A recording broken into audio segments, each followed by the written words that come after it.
Hey, what's up, everyone? Jacob here from jacobteacher.com. I hope you're doing well. If you're new here, welcome to my channel, and make sure to hit that subscribe button because I'd love to have you as a subscriber. Today, we're going to do another English listening test. So here's how this is going to work. In a moment, I'm going to play an excerpt from a podcast episode that I recorded. And in this episode, I interviewed my younger brother, Benny. Benny is a doctor, and like any doctor, Benny often has to deliver some pretty horrible news to people. Very regularly, he has to tell people that they don't have very long to live. So I asked him in this episode what that was like, and I'll play his answer for you in a moment here. I'll also ask you a question afterwards to test how well you listened to the conversation. And if you want to know the answer to my question, or if you want to download the full podcast episode with the transcript, you can follow the link in the description of this video to do that. Now, before we get started here, actually, I want to teach you 3 difficult vocabulary words that you'll hear Benny use. So the first word is savory. Savory. Now, you'll most often hear this word used in the context of food. So savory describes a category of food. Foods that are salty or spicy, foods that aren't sweet, those are savory foods. So for example, here in Canada, where I live, sometimes if you go to a restaurant for breakfast, you can have your choice between savory or sweet foods. Some people enjoy ordering pancakes and having syrup with all sorts of different fruits. Me personally, I enjoy a savory breakfast. I like bacon and potatoes and eggs and toast and all of those salty, delicious, unhealthy things. Those are savory foods. But you'll hear Benny use savory here in a different way. If something is not savory, it can also mean that thing is unpleasant. So you'll hear Benny speak about giving bad news to people. He's referring to bad news, and he refers to that news as not savory.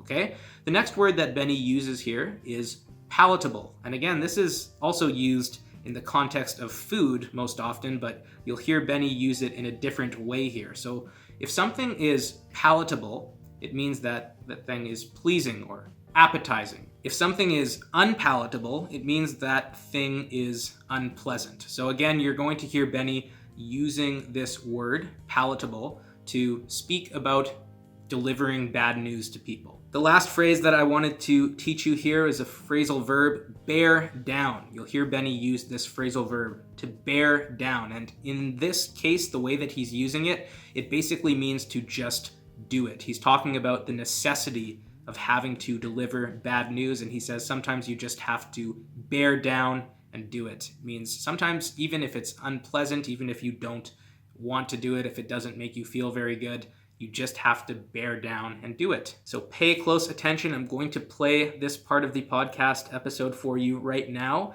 Try to listen to hear when Benny uses these words. And remember, I'm going to ask you a question about what he says. So listen carefully. I'll see you soon.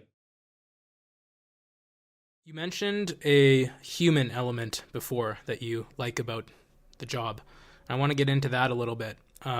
And I don't know how directly responsible for this you are, but doctors are responsible for delivering some news that is pretty hard for people to hear.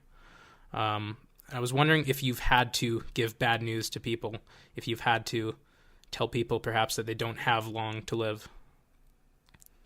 Yes, yeah, that's definitely part of the job. No matter what specialty really you're doing. So in internal medicine, we're often in a position where we need to tell people that they have an incurable disease, things like cancer, severe heart disease, severe lung disease, whatever it might be. But even if you think of specialties like psychiatry or surgery, again, these doctors are often delivering news to patients that is just not savory, and it's difficult to do. We get some training throughout medical school and residency with respect to how to set up the environment in such a way as to make the delivery of the news, I guess, as palatable as possible, even though it never really truly is. But at some point you just have to bear down and deliver the news. There's really no way around it.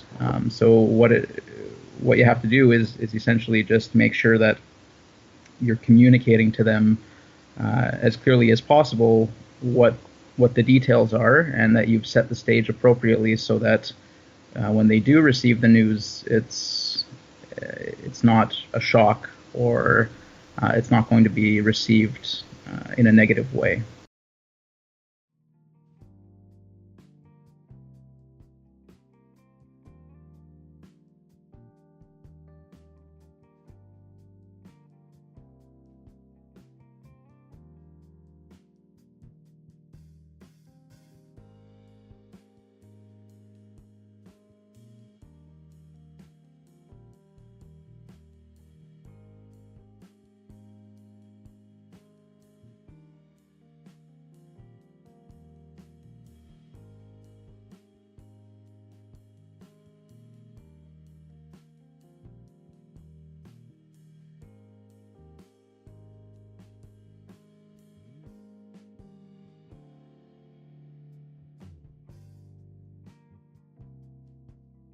All right, so I hope you enjoyed that listening exercise. Again, if you want to know the answer to the question that I asked in this video, or if you would like to download the full podcast episode with the transcript, follow the link in the description of this video.